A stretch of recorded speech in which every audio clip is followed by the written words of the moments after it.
Greetings. My name is Ia Monica Yvonne Craig. I am a shamanic medicine woman, an initiated priestess in a traditional African spiritual system. I would like to speak today about the importance of community and connection in the facilitation of healing. There's a quote that I would like to start off reading by an elder in the Dagger of Faith, Sobonfu Some. It comes from her book, Welcoming Spirit Home, Ancient African Teachings to Celebrate Children and Community.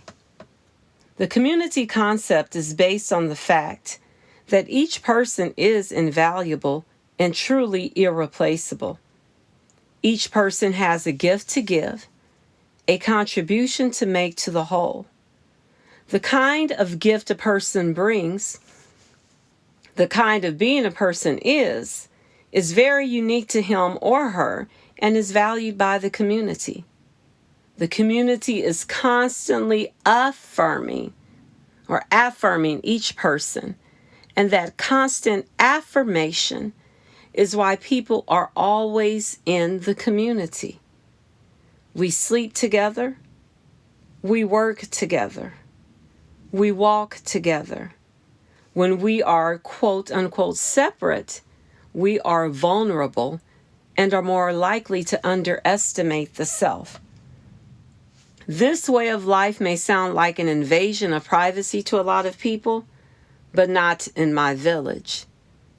Being in community forces us to cultivate a deeper sense of intimacy with one another, to notice one another, and to value one another's gifts. That's such a powerful message. In any indigenous system, and indigenous is a word that we hear a lot. People ask me, what is a shamanic medicine woman? What is an indigenous practice?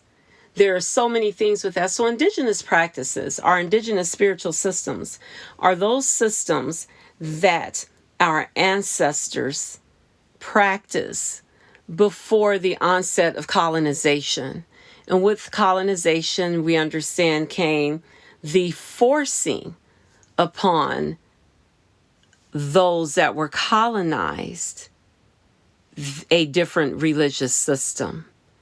And in that forcing of the system, there were some things, not only was religion stripped or spirituality, because in indigenous systems, there is no separation. When they truly say there is no I in team, that is really what was meant. But in that stripping, we lost some of our cultural foundations. We lost some community connection. However, in the African American or the Black community, however you choose to say, we never really lost our sense of community connection.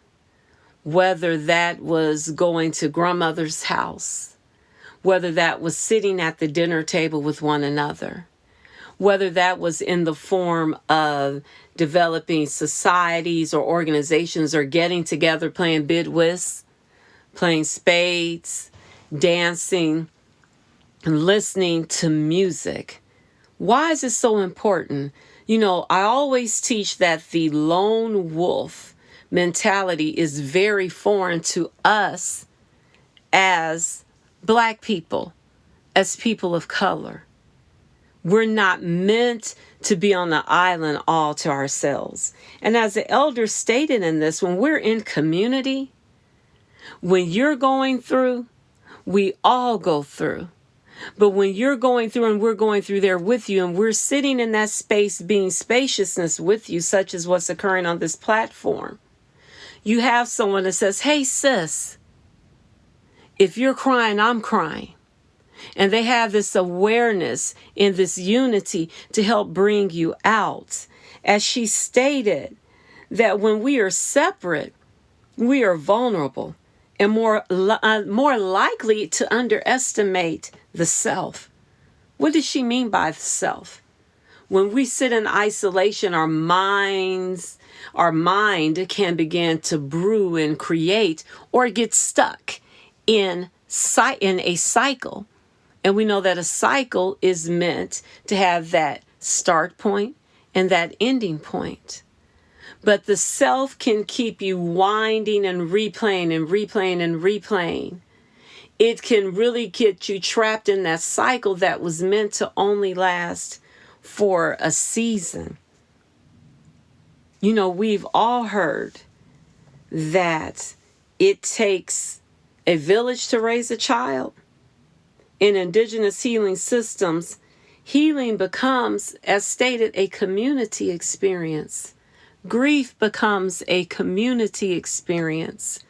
You know that you don't have to go it alone, that there is a sister, a brother, a father, a mother, a grandmother, a community elder who's been there before, and there's that sharing of stories, the sharing that becomes medicine, the sharing of resources that can help pull you out. So the importance of community and connection in our healing and our everyday growth is so important. She stated in her book, when one is processing grief, they sit with them and they say, we're not going to grieve alone. It can become hard. It can become difficult to reintegrate when we isolate ourselves. But when we are here in this space and community, the rituals that we do is community. Whether you attend church, mosque, whether you attend a spiritual group, there is ritual sacredness when we connect with each other in community.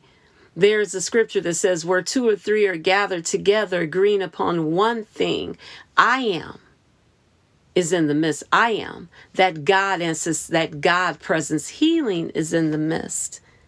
A listening ear is in the midst. Empowerment is in the midst.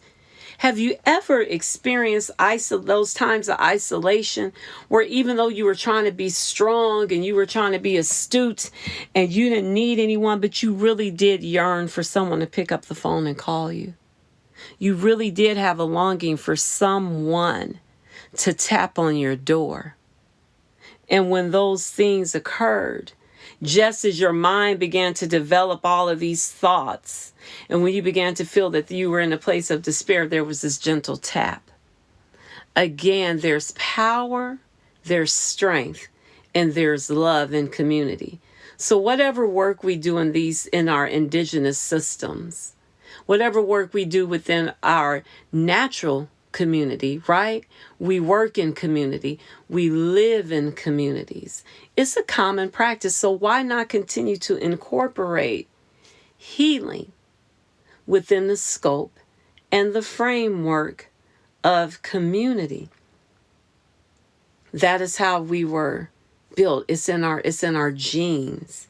Historically, our societies, the way our communities or our neighborhoods or our villages were built, they were organized not only around your genetic family, your DNA, your blood family, but community extends to your local family and your greater community family. So I just am so happy to be on this journey with so many of you to begin to share some of the modalities that I've been trained in to foster healing and to facilitate harmony within your lives. I utilize the modalities of Yoga Nidra. Yoga Nidra is a form of guided meditation that's thousands of years old. It takes you through the various realms of sleep state. I am a master Reiki. I'm a Reiki master, which is a form of energetic healing. I work with healing within the laying on of my hands. I facilitate and teach people how to create and prepare sacred space. I'm a yoga instructor, breath work, sound healing, all of those things that whatever it is, sis, to help you get to the point that you need to be. That is the work that I do as a shamanic medicine woman. I bring the herbs. I bring the prayers. I teach you how to breathe, how to move, how to empower yourself. If that means a hug, if it means smoke, if it means laying on of hands, that is the work I do. And I'm so honored and pleasured to be able to serve you within this space of community. I have you, and this community has you.